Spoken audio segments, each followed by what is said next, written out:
Giovanni Iemini é escritor e produtor cultural. Em 2009, publicou o livro Mão Branca. Giovanni também é organizador de 3 livros de antologia com contos, crônicas e poemas que reúne diversos autores.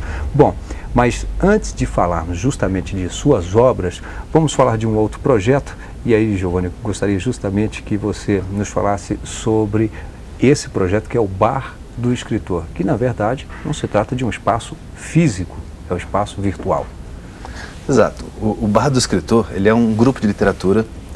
Ultimamente, a gente tem sido chamado de movimento literário, porque reúne algumas características dos movimentos literários brasileiros.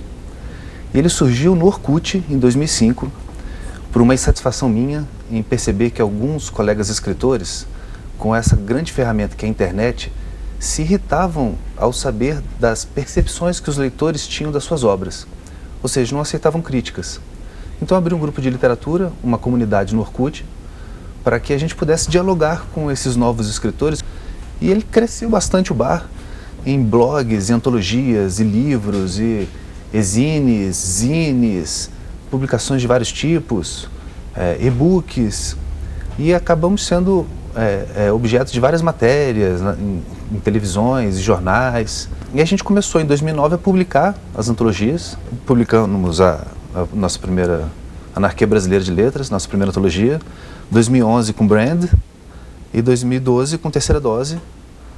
E esse grupo, ele hoje conta com 3.600 membros cadastrados. Nós já publicamos umas 150 pessoas em livro, umas 140 nos zines. A gente tem um blog diário desde 2007, que está com umas 1.500 postagens, que são textos dos autores. Pois é, esse blog, por exemplo, aí ele reúne quem quer escrever, por exemplo, poesia, quem escreve poesia, quem escreve absolutamente crônica, diversificado. conto. E mesmo dentro de uma categoria, tipo conto, tem eu que escrevo contos policiais, tem pessoas que escrevem contos amorosos, tem pessoas que escrevem contos sociais, de reflexão, de pensamento. Bom, eu falei que você lançou aqui, logo na abertura, o Mão Branca em 2009. O que esse livro, então, traz? São 12 contos de crimes reais que aconteceram em Brasília de 2005 a 2007, mais ou menos, em que o personagem Mão Branca, que é o título, ele vem para Brasília e ele resolve esses crimes. O que eu fiz foi intercalar essas histórias. Esse personagem também ele tem um contexto já nacional, dado ao conhecimento, né? Assim, no Brasil, Mão Branca ele ficou conhecido na Baixada Fluminense na década de 70, quando encontraram uma luva branca, daquelas de rituais do Exército, da Polícia Militar, daqueles festividades, no ambiente de um massacre de bandidos da região. Só que o nome Mão Branca, na verdade, surgiu em Chicago, na época dos gangsters, no começo do século XX. O Mão Branca era aquele que não deixava a criminalidade se exceder, para que até não chamasse a atenção da polícia e eles conseguissem manter o seu nível de crimes de forma mais aceitável.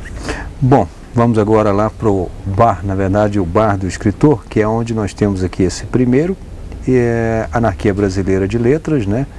Esse aqui é de que ano? 2009. 2009. Bom, esse então é o primeiro. É o primeiro. Esse foi quando a gente já se sentiu maduro para publicar. A gente fez de forma comunitária, os escritores eles pagam para participar, e eu e os meus parceiros de organização do Bar do Escritor, a gente faz uma edição dos textos e a gente oferece para esses escritores que participam não 5 ou 10 livros, eles recebem 100 livros nessa edição que chega a 3.000, 3.500 livros, para que quando eles recebam esses livros em casa, eles possam fazer um lançamento, chamar os seus amigos, se encontrar num bar e fazer uma festa e divulgar. Bom, aqui nós temos a segunda edição, Brand, que é também Bar do Escritor. Já uma capa bastante sugestiva, muitos vão reconhecer logo uma certa identidade, né? Isso, uma água na boca talvez. Também, tá certo. Essa edição foi organizada pelo meu brother lá de Goiânia, Cristiano Deveras, que é um grande ganhador de concursos de literatura, e o Teste de Ferro do Bar, gosto sempre de citá-lo.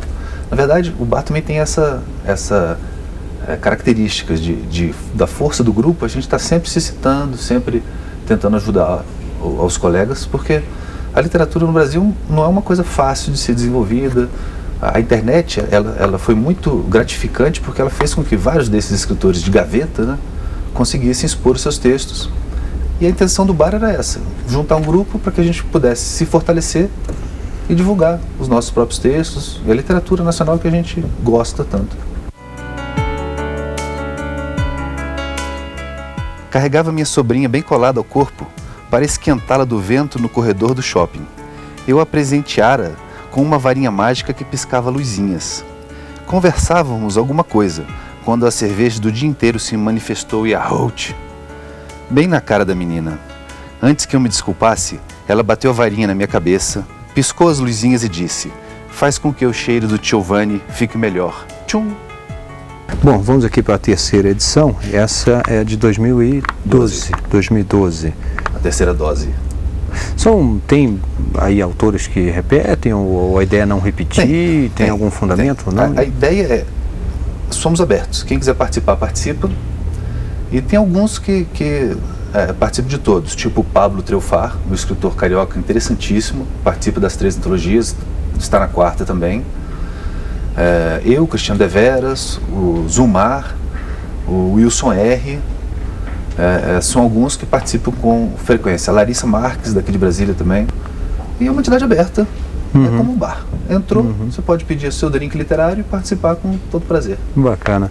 Bom, nós temos aqui um outro que você traz, que é justamente uma antologia, um concurso de literatura, Brasília é uma festa. E o que aqui o leitor vai encontrar? Eu desenvolvi esse projeto, que é um concurso de literatura, contos, crônicas e poemas também, com o tema Brasília é uma festa. E esse tema é extremamente sugestivo e aberto. O concurso foi aberto ao Brasil inteiro, não só a pessoas de Brasília. O resultado eu acho que foi muito interessante porque deu para perceber como que o brasileiro vê Brasília. Alguns não entendem muito bem Brasília, acham que Brasília é uma ilha da fantasia, em que jorra leite e mel, como fala do Bosco, essas coisas. Outros, candangos ou não, com plena percepção da cidade, falaram muito bem, falaram dos seus detalhes de forma bem conhecedora. E o resultado é bem, ao meu ver, foi bem interessante. E aqui tem os 10 melhores colocados nessas 3 categorias. Sua formação? Eu sou formado em História pela UNB, estudei Direito também, estudei Engenharia Florestal e trabalhei com uma série de coisas. Fui servidor público, fui professor e nos últimos tempos tenho trabalhado como produtor cultural, propondo e executando projetos de cultura em várias áreas, mas basicamente na área das letras. E contato com os livros? Qual foi o seu primeiro contato assim com um livro que te deixou assim, bom, é isso que eu quero? Eu acho que todo escritor ele é essencialmente um leitor. Eu não lembro o primeiro livro que eu li, ou o primeiro livro que leram para mim. Lembro do primeiro livro que eu fiquei impressionado, foi O Menino do Dedo Verde, Marcel Dupré, e conta a história de um rapaz que era filho de industriais que produziam canhões, e esse garoto, toda vez que ele encostava o dedo na terra ou em qualquer lugar, nascia uma planta. E isso modifica a sociedade, e os pais dele têm uma grande crise com o futuro desse garoto, que ele não seria um industrial de canhões, seria um homem do dedo verde. Isso me impressionou muito, achei muito interessante, e a partir de então comecei a devorar absolutamente tudo que existia dentro da literatura. Seu gênero preferido? Eu gosto muito de policial por causa do suspense. E o romance também é uma coisa maravilhosa, embora o romance seja uma coisa mais difícil de ser digerida, às vezes, por causa do açúcar em excesso que alguns autores gostam de colocar nos textos e tal. Mas, na verdade, o que move a gente é o amor. E todos os outros sentimentos, ira, inveja, essas coisas todas são vertentes do amor em maior ou menor grau. E tratar do amor, talvez por ser tão essencial, ao meu ver, é o mais difícil. Tanto que eu mesmo nunca escrevi nada sobre o amor. Eu sempre escrevi mais sobre o ódio, que é mais fácil e é mais comum, né? Bom, Bom, eu tive aqui a satisfação de conversar com Giovanni Iemini, ele que é escritor e produtor cultural. Obrigado, Giovanni, por aceitar o convite da TVX para participar do Iluminuras de hoje. Prazer e honra minha. Bom, a gente volta daqui um pouquinho, depois do intervalo. Até já.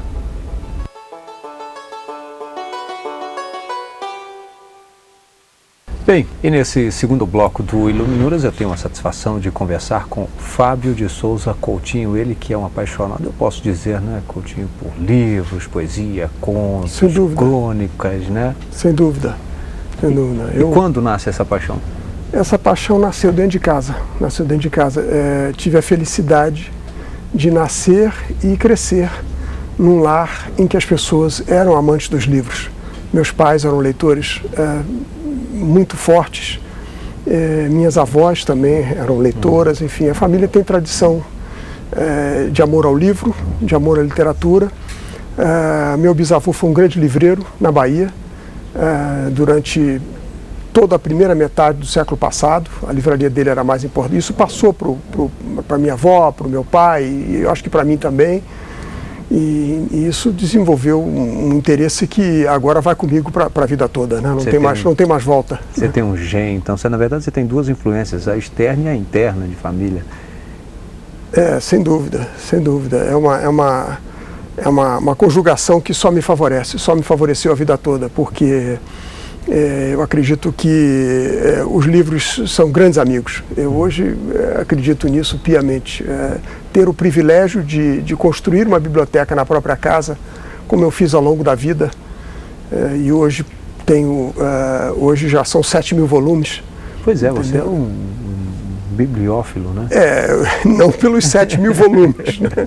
Né? A bibliofilia representa aí, eu diria, 5% desses 7.000, né? Quer dizer, mas sem dúvida, também desenvolvi esse interesse, né? Pela obra rara, pelas primeiras edições, pelos autógrafos importantes, né? E isso é muito, na minha profissão, na advocacia, é muito comum. Por acaso, e felizmente, eu tenho afinidade com vários advogados que têm esse interesse, que é o mesmo que o meu. Pois é, isso que eu ia dizer, pegando gancho justamente o fato de você ser advogado e ter uma biblioteca aí com 7.000 livros. Isso. Agora, quem chegar lá para fazer uma visita, tomar um cafezinho com você, não vai ver só livros de direito lá nas prateleiras, né? Eu diria que hoje a parte jurídica de minha biblioteca é uma minoria. A biblioteca cresceu. É uma minoria? Sem dúvida. Ela foi forte, ela cresceu em termos de literatura jurídica durante alguns anos, durante uma boa parte da minha vida, mas depois disso o interesse se diversificou bastante. A minha biblioteca tem uma diversidade muito grande hoje em dia. Então, eu acho que ela é uma biblioteca bem nitidamente humanística, eu diria, mais do que qualquer outra coisa, e não apenas jurídica. Quais autores que você gosta? Vamos dividir essa pergunta aqui em duas, na verdade a resposta em duas fases. Uma no lado do direito e a outra na literatura no geral. Depois de um certo tempo, de ler muito literatura, vamos dizer assim, jurídica, eu passei a me afeiçoar a alguns autores, evidentemente. Mas sempre tive também essa preocupação de ver aqueles que, além do conteúdo científico, também agregavam um belo texto literário, entendeu? E isso eu encontrei, isso é encontrável hoje em dia, entendeu? Eu acho que é perfeitamente encontrável. E o maior exemplo disso foi um professor que eu tive, que foi até paraninfo de minha turma na Escola de Direito, lá no Rio, que se chama José Carlos Barbosa Moreira, que eu considero um dos grandes escritores do Brasil. Ele não é tratado dessa forma, de um modo geral.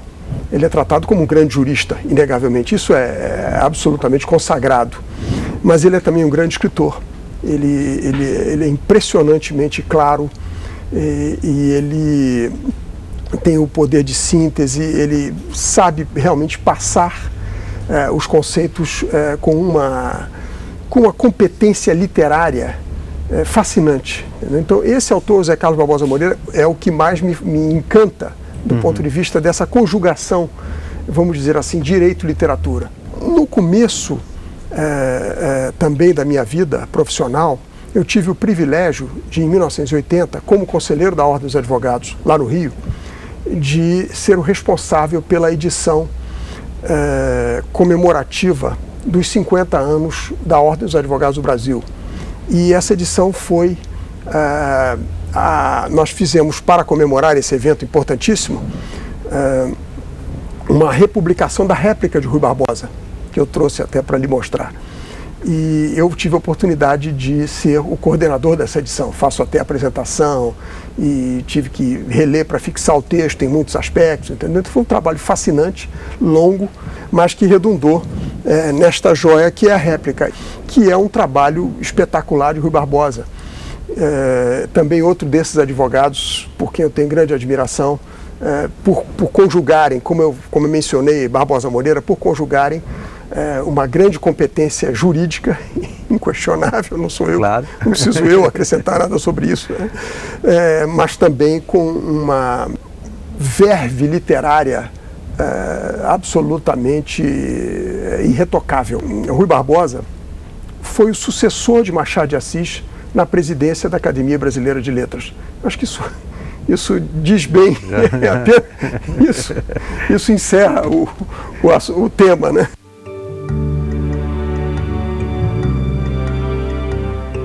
Rui Barbosa de Oliveira nasceu em Salvador em 1849. Foi jurista, político, diplomata, deputado, senador e ministro. É o patrono dos advogados do Brasil, notável orador e estudioso da língua portuguesa. Foi membro fundador e presidente da Academia Brasileira de Letras. É considerado um dos intelectuais mais brilhantes do seu tempo. Foi também o principal autor do projeto da Constituição Republicana. Rui Barbosa atuou na defesa do federalismo, do abolicionismo e na promoção dos direitos e garantias individuais. Destacou-se também como escritor, jornalista e advogado. Faleceu em Petrópolis em 1º de março de 1923. São 9 livros, né? Eu já tenho 9 publicados. Eu destacaria para essa nossa conversa o Leituras de Direito Político, que eu publiquei em 2005. Ele reúne a ensaística de que eu sou autor, reuniu 30 anos de colaboração, vamos dizer assim, na imprensa. Eu reuni aqui 15 ensaios de dezenas que eu publiquei ao longo do período, né, entre 75 e 2005. Um dos maiores de atenção é sobre sistema de governo, que foi um estudo que eu publiquei na imprensa em série na época da Constituinte, em que discutia-se muito parlamentarismo versus presidencialismo. Nós falávamos agora há pouco de Rui Barbosa e você nos mostrou justamente esse trabalho que você fez, mas você tem um outro trabalho também que trata Rui Barbosa, né? Sim, isso foi um ensaio que eu publiquei na revista da Academia Brasileira de Letras, também nessa linha de meu interesse particular, quer dizer, o jurista que é também um literato. Isso sempre me encantou, essa conciliação, né?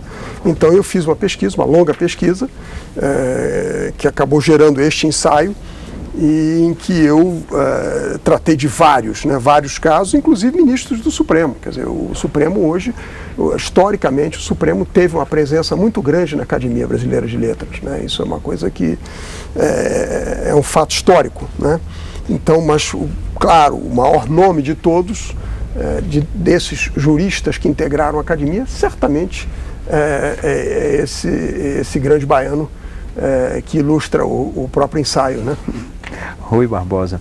E essa aí dá origem a Da origem a essas duas biografias que eu escrevi também. A ideia, mais uma vez, a partir deste ensaio, a academia me consultou sobre essa é uma coleção da academia chamada Série Essencial, né, da Academia Brasileira, em que eu biografei Alfredo Pujol e Lafayette Rodrigues Pereira. São duas figuras monumentais do direito no Brasil. Pujol foi um grande advogado criminalista em São Paulo e que era um cultor da obra de Machado de Assis. Ele fez durante 2 anos as chamadas Conferências Machadianas, de 1915 a 1917, na Sociedade Cultura Artística em São Paulo. E o conjunto dessas conferências acabou se tornando, vamos dizer assim, o primeiro esboço de uma biografia de Machado de Assis, que serviu depois para vários outros escritores se lançarem nessa seara, né? E aí? E depois eu fiz, que não atende a Lafayette Rodrigues Pereira, que é um dos grandes civilistas brasileiros, né, do porte de Bevilacqua, do porte de Santiago Dantas, né, do porte do próprio Rui, e que foi o sucessor imediato de Machado na Academia Brasileira de Letras. Então, veja que circunstância favorável aos advogados na linha do que você me indaga, quer dizer, a conciliação entre o direito e a literatura. Os dois sucessores imediatos de Machado de Assis na cadeira 23 da Academia Brasileira foram dois advogados. Eu pensei aqui em lhe perguntar se no momento você está lendo alguma obra. Eu vou pular essa parte e já vou lhe perguntar qual. Raramente passei um dia sem ler um livro, entendeu? Isso foi uma coisa um hábito que eu criei e do qual jamais me afastarei. Hoje, atualmente, sou um leitor de poesia, me encanta muito poesia, sempre li grandes poetas, sempre me inspirei neles. Eu acho que os grandes poetas, que são também filósofos, né? O Brasil tem vários, né?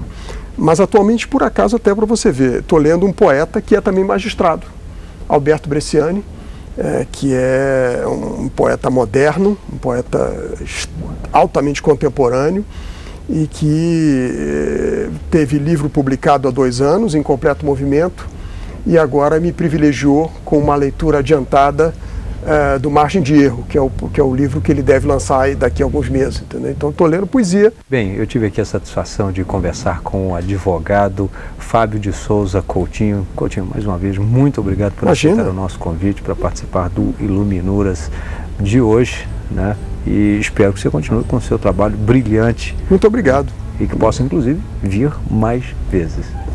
Convidado, aqui estarei. E o Iluminuras fica por aqui. Lembro que você pode rever este programa no site da TV Justiça. O endereço é www.tvjustiça.jus.br. Obrigado e até o próximo programa.